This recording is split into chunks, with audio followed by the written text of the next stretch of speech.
Alright. So I was saying कि क्या बोला?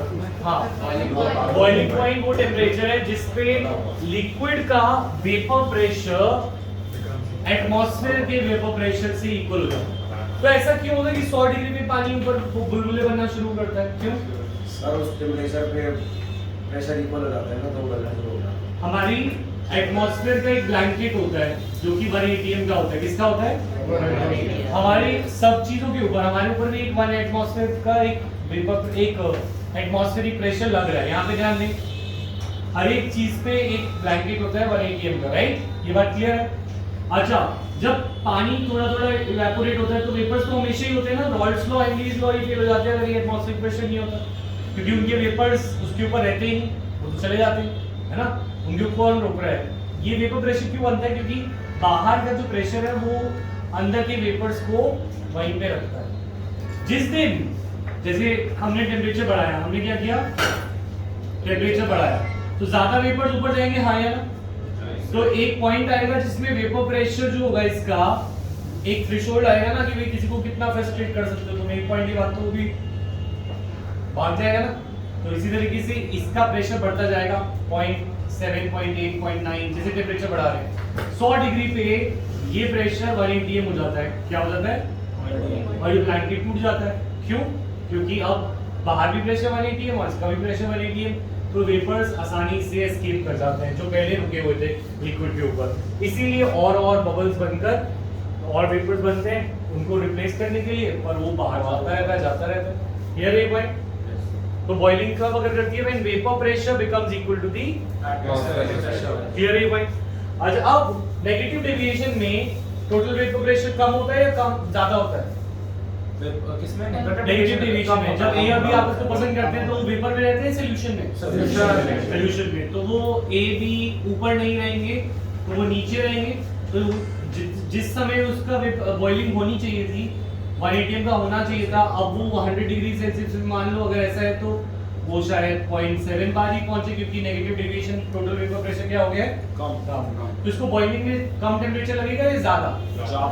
इसीलिए नेगेटिव डेविएशन वाले मैक्सिमम बॉइलिंग है, क्योंकि इनको ज्यादा टेम्परेचर लगता है। क्लियर है ये पॉइंट बिहान? ठीक है, बट सर तो ओवरऑल जो है हो गया फिर एसिडोस के लिए बस एसिड। ठीक है, अच्छा नेक्स्ट मिनिमम बॉइलिंग में बिल्कुल इसका उल्टा होगा कि नहीं? ए और बी आपस में नहीं रहना नहीं चाहते, तो ए और बी पहले सपोज बॉयल होना चाहिए था 100 डिग्री सेल्सियस पे, पर अगर ये एक साथ है तो इन्होंने अपना वेपर प्रेशर ऑलरेडी बढ़ा रखा है, तो ये 1 atm पे पहले पहुंच जाएंगे या पहले पहुंच जाएंगे? तो लो टेम्परेचर पे हो जाएगी इनकी बॉइलिंग, इसलिए इनको बोल रहे हैं मिनिमम बॉइलिंग है। समझ में आएगा? तो इसके एग्जांपल्स लिखने हैं बस। मैक्सिमम बॉइलिंग एसिडोट का एग्जांपल है 68% HNO3 इन वाटर। ये बनाने हाँ, नहीं बस ये। और इसका एग्जांपल है 95% इथेनॉल इन वाटर।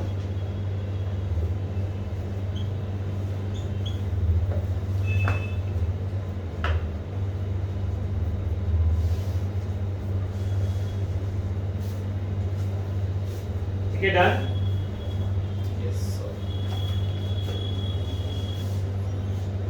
अच्छा, अगर कोई पूछे हमसे कि why 68% nitric acid in water boils at a high temperature, तो हम बोलेंगे due to large negative deviation its vapor pressure is low, so it will take much time या much heat to get to the atmospheric pressure। लिख पाएंगे अपना answer? लिखवाऊं? लिखो, question लिख लो चलो। why 68% nitric acid boil at a higher temperature? 68% solution of nitric acid boils at a higher temperature.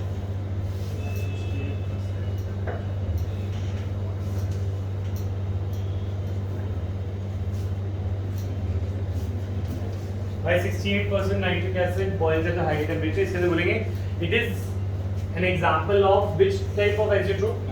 It is an example of maximum boiling azeotrope.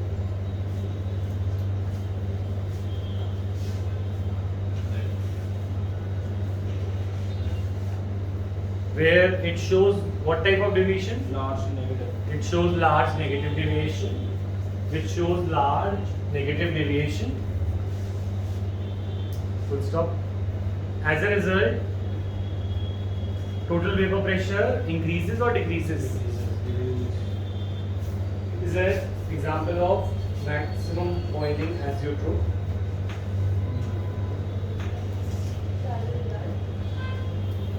It shows large negative deviation from Raoult's law. It shows large negative deviation from Raoult's law. ध्यान लिख रहे हो? Large negative deviation from Raoult's law. Full stop.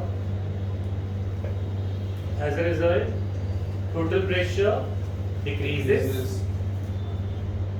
As a result, total pressure decreases.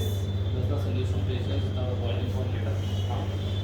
And so it requires more heat, higher temperature. So it requires higher temperature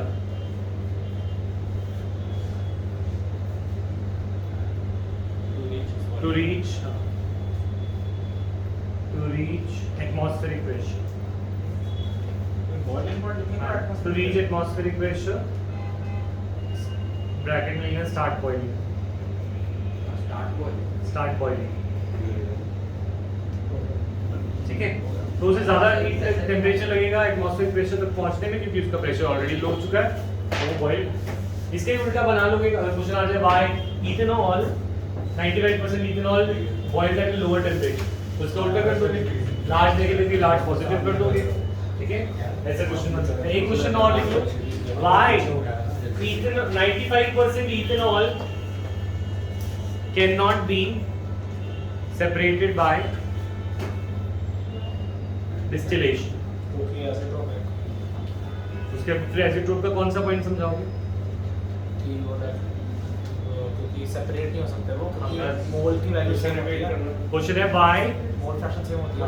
ये बोलो, bye 95% ethanol in water cannot be concentrated, cannot be separated, लिखने की बजाय थोड़ा change कर लो, cannot be concentrated further by distillation, cannot be concentrated further by distillation। यानी 95 से ऊपर 97 तक नहीं पहुंचना। यहाँ बोलो, डिस्टिलेट का मतलब होता है प्योर, डिस्टिलेशन का मतलब होता है प्योरीफाई करना। प्योरीफाई करना। तो प्योर अगर हम डिस्टिल्ड वाटर होता है वो हम लाइक कंज्यूम करने के लिए ठीक रहता है वैसे। कंज्यूम करने के लिए नहीं, ठीक तो नहीं रहता, थोड़ा आयन चाहिए, मिनरल आयन चाहिए होते हैं, इसलिए मिनरल वाटर पीते हैं। अगर डिस्टिल्ड वाटर पीना तो फर्क नहीं पड़ेगा। फर्क नहीं, पर हमारी बॉडी से चीजें निकलनी शुरू हो जाएंगी, टैप वाटर आयन वगैरह अच्छा ना, क्योंकि आयन क्योंकि वो हाइपोटोनिक हो गया है ना, और हमारी बॉडी हाइपर उसमें आ गई, मतलब वो हाइपोटोनिक हो गया तो हमारा ऑस्मोसिस आयन निकल आएंगे। अच्छा, तो 95% इथेनॉल इन वाटर को कंसंट्रेट क्यों नहीं कर सकते, 96 तक ही नहीं जा सकते, क्योंकि 95 पे वो एजियोट्रोप बन जाता है। क्या बन जाता है? और एजियोट्रोप की composition in the solution phase is equal to the its composition in the vapour phase, so it can not be separated further. बोले डेफिनेशन से बना लोगे इसका आंसर, होमवर्क में लिख रहे हैं। ठीक है, next new topic, colligative property. New topic है, अरे ये थर्ड टाइप का सॉल्यूशन है। कैसे टाइप का? फर्स्ट टाइप का जो सॉल्यूशन पढ़ा था, ये बिल्कुल नया टॉपिक है, आप दिमाग खोल के चलो। पहला जो हमने सॉल्यूशन पढ़ा था वो था gas in liquid, Henry's law लगता था। क्या लगता था? दूसरा हमने पढ़ा था वॉलेटाइल लिक्विड इन लिक्विड, जो रॉल्ड्स लॉ लगता है, इसमें दो लिक्विड मिलते हैं तो रॉल्ड्स लॉ। अब एक बिल्कुल अलग पार्ट है, third part of this chapter शुरू हो रहा है, पीछे कोई लिंक नहीं है खास। ठीक है, तो यहाँ पर हमारा थर्ड टॉपिक शुरू हो रहा है, that is non volatile solute in non-volatile solute in liquid, solid and liquid. non-volatile solute in liquid, solid भी volatile हो सकते हैं। qualitative properties के अंदर है, non या उसके ऊपर लिख लो, नॉन वॉलेटाइल सॉल्यूट के अंदर आएगा, क्वालिटेटिव में क्वालिटेटिव के अंदर क्या आएगा? qualitative इसके अंदर आएगा। ये इसके अंदर है, हल्का सा पॉइंट है। ठीक है, नॉन वॉलेटाइल सॉल्यूट, अभी क्वालिटेटिव कुछ भी मत देखो, छोड़ो, बाद में देखो। अच्छा, non volatile solute in liquid लिखा है अभी हमने। ठीक है, हमने सॉल्वेंट लिया, क्या लिया? Solvent non. ठीक है, और ये वाटर क्या है? वाटर। H2। अच्छा H2O के सरफेस पे किसके मॉलिक्यूल होंगे? तुम्हारे घर में कौन रहता है? तुम ही रहते हो। Human beings. तो वाटर की सरफेस पे क्या होगा? वाटर मॉलिक्यूल है ना। तो वाटर की मॉलिक्यूल के ऊपर NaCl या H2O तो नहीं होगा। तो अब अगर हम इसके अंदर डाल दें ग्लूकोज, क्या डाल दें? ग्लूकोज। अच्छा वाटर वेपर बनाता था, क्या बनाता था? तो this will be P0W, pure water का वेपर प्रेशर हायर। ठीक है, हमने डाल दिया ग्लूकोज। ग्लूकोज वेपर बनाता है क्या? नहीं। ठीक है, अब तुम्हारे घर पे मेहमान आ जाए जो निकलने का नाम ही नहीं ले रहे और दरवाजे पे बैठ जाते हैं, तो तुम पहले 10 बार निकलते थे, अब तुम 8 बार निकलोगे घर से, क्योंकि उसका मुंह देखना पड़ेगा।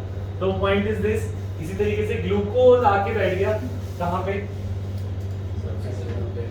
ग्लूकोज आके पानी में बैठ गया। अगर वो पानी में बैठा है तो वो हर जगह फैल जाता है, तो जाके दरवाजे पे बैठेगा, वो दरवाजे पे जाके फैल गया। और अब क्या होगा? पानी पहले 10 बार बाहर जाता था, अब कितनी बार जाएगा? 8 बार बाहर जाएगा। क्यों? क्योंकि उसकी सरफेस पे कुछ ऐसा है जो खुद तो बाहर जा नहीं रहा, खुद तो वोलेटाइल है नहीं, ग्लूकोज अपना वेपर बना रहा है, तो उसकी सरफेस पे बैठा हुआ है। पहले वो सरफेस किसको मिलती थी? वाटर को। अब वो वाटर को नहीं मिल रही। समझ में आई सिंपल सा logic? Why vapour pressure decreases on adding a non volatile solute? क्या आंसर दोगे? क्योंकि जो नॉन वोलेटाइल सॉल्यूट होता है Why vapor pressure? You must answer लिख के दिखाओ। Why vapor pressure decreases on adding a non-volatile solute? एक non-volatile solute डालने पर vapor pressure क्यों डिक्रीज होता है? ग्लूकोज वेपर क्यों नहीं बनाता? नहीं बनाता उसकी मर्जी। पॉइंट कि चीजों को वेपराइज होने के लिए उसके अंदर मॉलिक्यूलर फोर्सेस वीक होने चाहिए ना, है ना, और उसका मॉलिक्यूलर फोर्सेस स्ट्रांग है, तो वो सॉलिड में रहेगा, लिक्विड में या गैस? सॉलिड में। और जब उसे पानी में तो घुल जाएगा। ठीक है, तो ये सब चीजें तो 9th से ही हम पढ़ा है कि सॉलिड, लिक्विड, गैस में फोर्सेस ज्यादा होते हैं। जिनमें फोर्सेस ज्यादा है वो वेपर नहीं बनाएगा। इसका आंसर क्या लिखोगे? हाँ अनन्या बोलो, अक्षर बोलो आंसर। इंग्लिश मीडियम के बच्चे हो। हाँ वंश कोई तो आंसर दे दो। जो नॉन वोलेटाइल सॉल्यूट है वो ऑक्यूपाई कर लेगा सरफेस को, तो it will decrease the surface area for water to form vapours. हाँ सही। ठीक है, तो ये non volatile solute will occupy the surface. Non volatile solute will occupy the surface surface of the solvent and will hence decrease the rate of. So what? Please repeat. Non-volatile solute will also occupy the surface. Some of the surface of the non-volatile solute will occupy some of the surface of the solvent and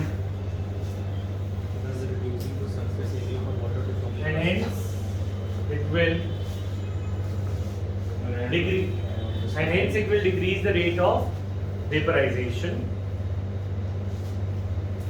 कहाँ पे बोल गया तो अरे question हटो रहेगा। दोबारा सुनो। Non-volatile solute will occupy the surface of the solvent and hence it will decrease the rate of vaporization of solvent,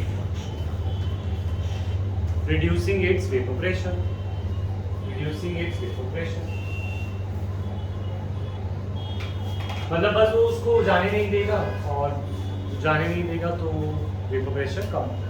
ठीक है, क्लियर है भाई? यही है रैंडम लोअरिंग ऑफ नहीं, हाँ शुरुआत यहीं से। ठीक है, अब हम बात करते हैं कि अगर मैं इसमें ग्लूकोज की जगह ये 1 मोल ग्लूकोज डाला, कितना डाला? 1 मोल ग्लूकोज। पहले सपोज P0W था 0.7 atm, कितना था?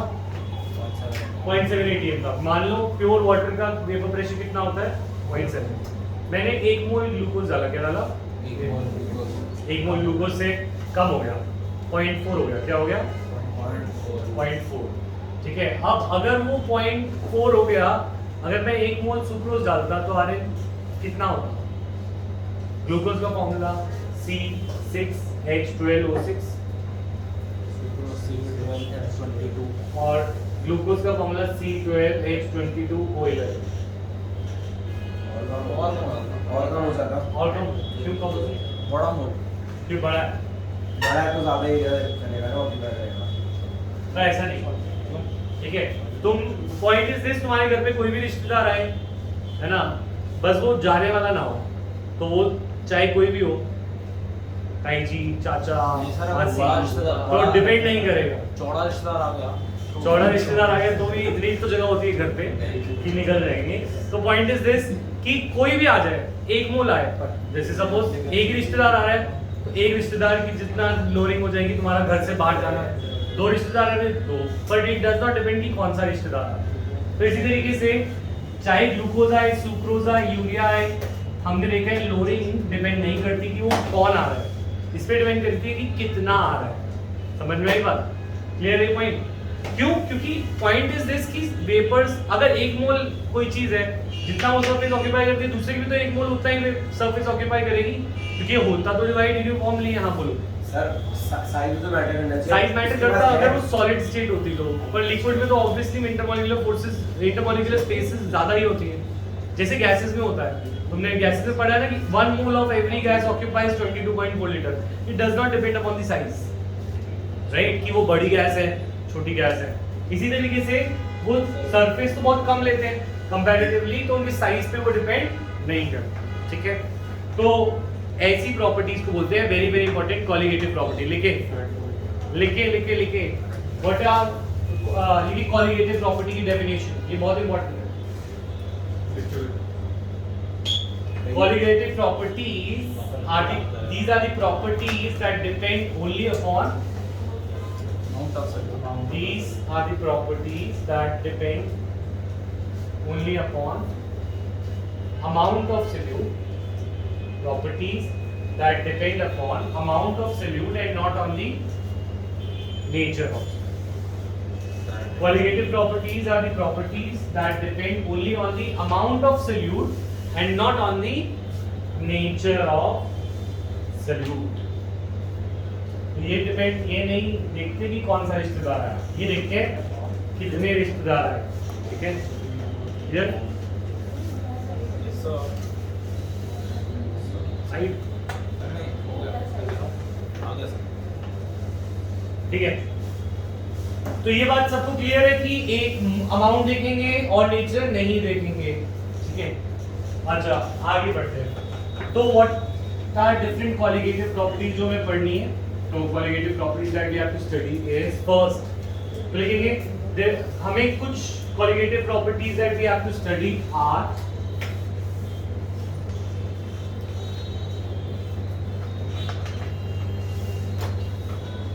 first is relative lowering of vapor pressure, relative lowering of vapor pressure.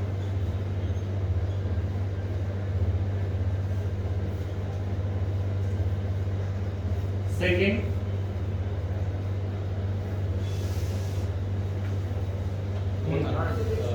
elevation of boiling point. Elevation of boiling point. Third, depression and freezing point.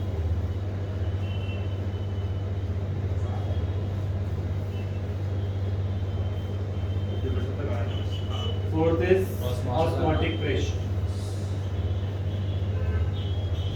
ये सबसे इंपॉर्टेंट पार्ट है इस colligative का, इससे ही question आता है बोर्ड में आए या इसमें भी आए।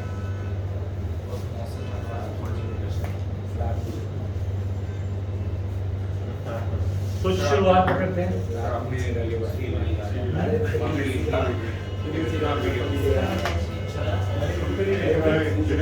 मैंने दूसरे वालों का ग्रुप बना रखा था, बच्चे और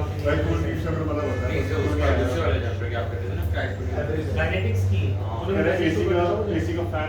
मैसेज कर दियो, मैं पूजा अभी नहीं, जब मैं घर पे हूँ एक बार पूजा तो दूसरी बात। अच्छा इसके नोट्स भी एक वीडियो बन रही है सर, एडिट नहीं मारते। अरे सर एडिटर रख लो, इसको ले लो।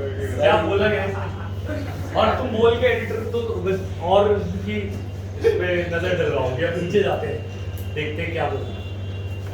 चलो सर एडिटर है हमारे पास। अच्छा, पहली प्रॉपर्टी है relative lowering of vapour pressure, ठीक है। अच्छा मान लेते हैं, शुरू करते हैं, फर्स्ट टॉपिक डालो relative lowering of vapour pressure. ये सॉल्वेंट है, ये सिर्फ सॉल्वेंट है, सॉल्वेंट का जो वेपर प्रेशर होगा that will be P not. क्या होगा? पी नॉट ये कौन सी क्या पहला ना पढ़ा रहे relative lowering of vapour pressure. तो यहाँ पे सिर्फ सॉल्वेंट है, तो इसका वेपर प्रेशर होगा प्योर सॉल्वेंट का, याद है तो फिर P not is the vapour pressure of pure solvent. चलो पेन भी खुलना है।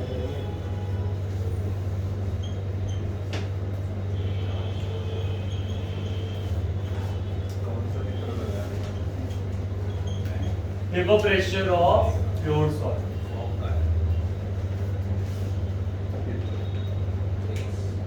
ठीक है। हमने डाला नॉन वोलेटाइल सॉल्यूट, क्या डाला?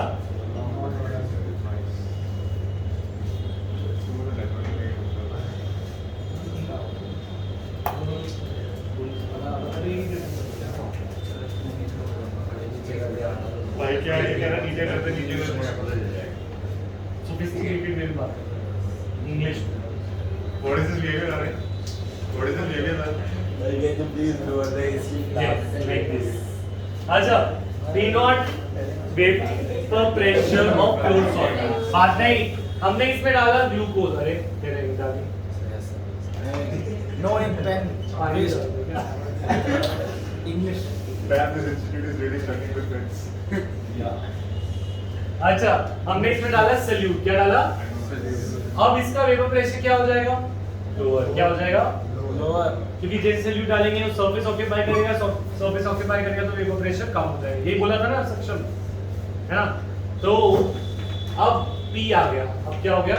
P, that is vapor pressure of solution, है ना? तो कौन सा ज्यादा था, P नॉट या P? P not. तो लोअरिंग कितनी हुई? लोअरिंग हुई P नॉट माइनस, ठीक है। अच्छा, इनमें से कौन सा वोलेटाइल सॉल्यूट, क्या सॉल्यूट वोलेटाइल था या सॉल्वेंट? सॉल्वेंट सॉल्यूट जो था वो घर से बाहर जाने वाला नहीं था, यस सर। सॉल्वेंट जो था वो घर से बाहर जाने वाला था। तो रॉल्स लॉ किस पे लगेगा, सॉल्यूट पे या सॉल्वेंट पे? क्योंकि रॉल्स लॉ प्रेशर से रिलेट करता है, सॉल्वेंट पे लगेगा कि सॉल्यूट तो बाहर जाते ही, तो रॉल्स लॉ लगाते हैं। तो लोअरिंग ये है, रॉल्स लॉ लगाएं तो P naught minus P naught into chi हो जाएगा। तो ये कैसे किया? यूजिंग रॉल्स लॉ, और रॉल्स लॉ क्या था? Just like Henry's law, P is equal to P naught into chi, right? तो हमने P को बस P नॉट काय लिया, क्लियर है यहाँ तक? Yes sir. P not common ले लें Yes sir. P naught 1 minus. तो 1 माइनस काय। अच्छा, सॉल्वेंट के काय 1 ले लेते हैं। काय 1 is the mole fraction of solvent. क्या है? मोल फ्रैक्शन ऑफ सॉल्वेंट,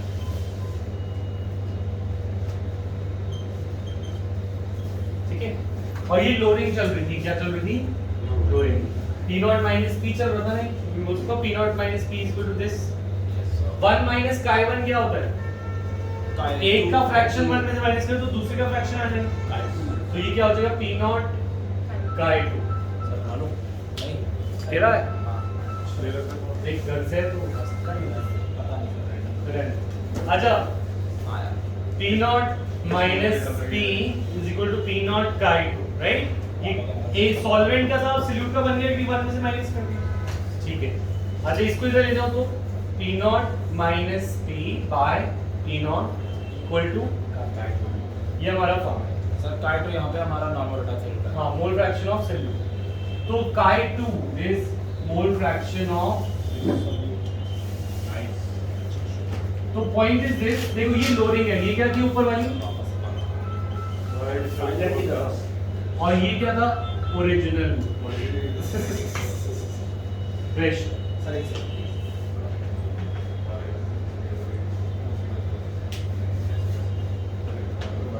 नहीं है हो गया सर। एक उठा ले एक बार। या तो एक हो गया भाई।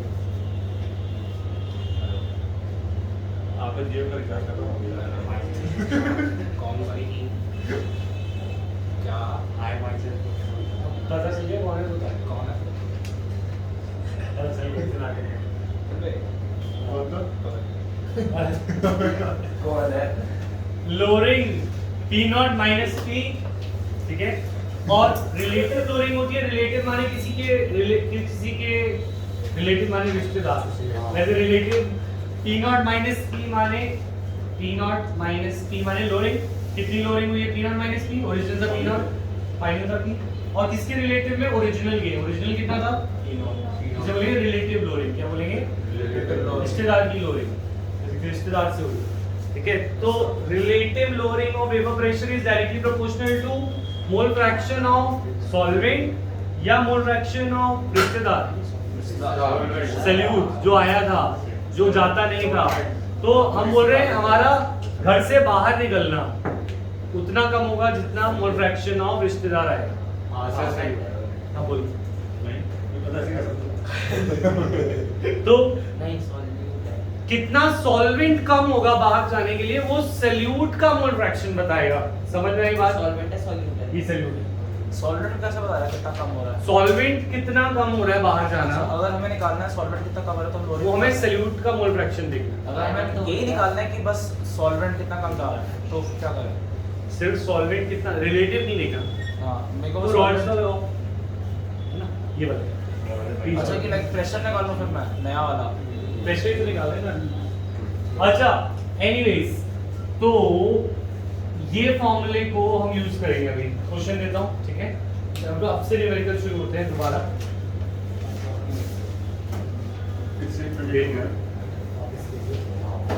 अच्छा लिखिए क्वेश्चन, लिखिए क्वेश्चन नंबर इन टेक्स्ट। मैं क्वेश्चन बोल रहा हूँ, तुम्हें खोलने की जरूरत नहीं। इंडेक्स 2.9 मैं बोल रहा हूँ, बस उसके मेन पॉइंट लिखो। इंडेक्स 2.9 मैं बोल रहा हूँ तो उसमें मेन पॉइंट लिखना बस, ठीक है।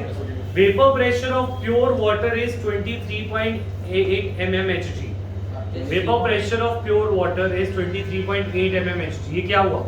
प्योर वाटर प्रेशर तो उसको कैसे रिप्रेजेंट करते हैं? P नॉट P नॉट हो गया 23.8 mmHg। समझ में आया? 50 grams urea was added to 850 grams of water. So mass of the तो इसके लिए तुम यूज कर सकते हो W2 for solute. W2 is weight of solute. ये अपने उसी टॉपिक में नोट कर लेना। W1 is the weight of solvent and M2 is the molar mass of solute. मैं दोबारा रिपीट करूंगा, पहले ये लिख लो। तुम ये टर्म्स यूज करोगे, ठीक है। W2 is the weight of solute, W1 is the weight of solvent and M2 is the molar mass of solute, ठीक है। इसका इस्तेमाल करो। ये लिख लिया तुमने टॉपिक में? अच्छा तो मैं दोबारा बोल रहा हूँ, ये नहीं। 50 grams urea is dissolved in 850 grams of water। तो W2 क्या हुआ? ये लिखा है तुमने प्रत्यक्ष? हाँ जी। कहाँ लिखे? लिखिए, जो चीज़ यानी मैं कि बोल रहा हूँ समझ रहे हैं। समझ नहीं रहे। जब मैं जिस चीज का टाइम दे रहा था वो हुआ ही नहीं, फिर कैसे होगा? अपनी टॉपिक में लिखो जहाँ ये लिखा था। मैंने पीछे लिखा था जो आपने बताया था, लिखो क्या रेट 1 सॉल्वेंट है? ये 50 grams of urea is dissolved in 850 grams of solvent, 850 grams of water। तो इस क्वेश्चन में W2 क्या हो गया? 50 grams यूरिया और W1 क्या हो गया? 850 grams of, और P नॉट कितना था? 23.8 mm। ये क्वेश्चन क्या है? Calculate vapour pressure of water and its flowing. Calculate vapour pressure of water, P निकालना है एंड लोअरिंग निकालनी है। लोअरिंग क्या होती है? P naught minus P by, ठीक है। तो लोअरिंग का डायरेक्ट फॉर्मूला हमारे पास है, क्या है? P naught minus P upon P naught is equal to chi2। क्या है? अच्छा chi2 क्या होता है? Moles of 2 moles of boys upon moles of boys plus moles of girls. N2 by N2 plus N1, राइट? ठीक है। N2 मोल्स ऑफ, अच्छा एक और चीज समझो, फॉर डाइल्यूट सॉल्यूशंस अगर सोल्यूशन क्या हो डाइल्यूट, तो सॉल्वेंट ज्यादा होता है या सोल्यूट? सॉल्वेंट ज्यादा होता है, पानी ज्यादा होता है। तो इस केस में N1 plus N2 is nearly equal to N1, क्या लेते हैं फॉर डाइल्यूट सोल्यूशन? सिर्फ N2 बहुत कम होगा और N1 ज्यादा होगा, तो N2 plus N1 को हम क्या ले लेते हैं, सिर्फ N1, या हम ये मानते हैं सॉल्वेंट ही सॉल्वेंट है और सोल्यूट कम है। करना जरूरी है, इससे जल्दी आ जाता है थोड़ा आंसर। N2 by N1 बच जाएगा फिर हमारे पास। ठीक है, डाइल्यूट सॉल्यूशन के लिए ये moles of one component is given mass of 1 by molar mass of 2 divided by given mass of 1 into molar mass of, तो यहाँ पे इसको अगर हम रिअरेंज करते हैं तो हमारे पास होता है W2 into M1 upon W1 into, इसमें हमें M1 भी चाहिए होगा, क्या चाहिए होगा, मोलर मास ऑफ सॉल्ट। ठीक है, यूरिया का हमें मॉलिक्यूलर फॉर्मूला दे नहीं रखा पर 60 NH2 गिवन है क्वेश्चन में NH2CO NH2। 60 molar mass. ठीक है, अब मोलर मास ऑफ सोल्यूट कितना होगा, इसका मोलर मास आएगा 60, कैलकुलेट करोगे 60 ग्राम। कैसे करते हैं, ये याद है 20 तक, 14 plus 2 Plus 12 plus 12 plus 16 plus 14 plus 2, 20 तक रचना याद हो गया एटॉमिक मास नंबर? नहीं हुए, नेक्स्ट क्लास तक हो जाएगी, हो गए नंबर? हाँ ये बेटा बड़ी प्रॉपर याद लिया और फिर नहीं सुंदर मैं क्या है शाम का बस बात ली आगे क्या फालतू की बात है। सर सब यार अच्छा, M2 is 60 ग्राम पर मोल। अच्छा, वाटर का मोलर मास कितना होता है, 18 ग्राम पर मोल। तो सॉल्वेंट वाटर का मोलर मास ये है, यूरिया का सब्स्टिट्यूट कर देते हैं तो हमारे पास क्लोरीन आ जाएगी direct.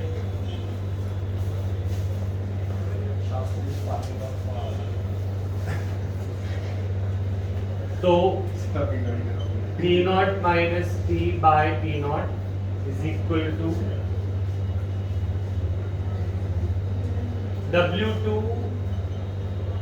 by W1 into M1 by, ठीक है, तो W2 कितना था, 50, molar mass of 180 upon 850 into 60 answer आता है क्लोरीन। सर जो लेफ्ट साइड है पूरी लोअरिंग है या फिर मैं P0 minus P1 है? ये पूरा लोरिंग है, ये पूरा अभी ये माइनस 17 आ रहा है, ये 17। फिर उसके बाद तुम्हें P और निकालना होगा, वो निकाल लोगे, कितना रहे 3 170 170 170 क्या आ रहा है? 170 आ रहा था, ये सर 170 है। अरे सर निकाल थोड़ा सा कर पाएंगे घर पे ट्राई ऐसे क्वेश्चन? थोड़ा सा कर भाई। ये फॉर्मूला ही तो है, P0 minus P is equal to dilute solution में लगाना है W2 into M1 upon W1 into M2, और अगर नॉर्मल डाइल्यूट सॉल्यूशन नहीं है तो ये निकाल के करो। ठीक है, होमवर्क ले लो, और तुम्हारी छुट्टी है नेक्स्ट क्लास मंडे को हाँ मंडे को छुट्टी है। नेक्स्ट Saturday छुट्टी है ना? सर 2 दिन की Saturday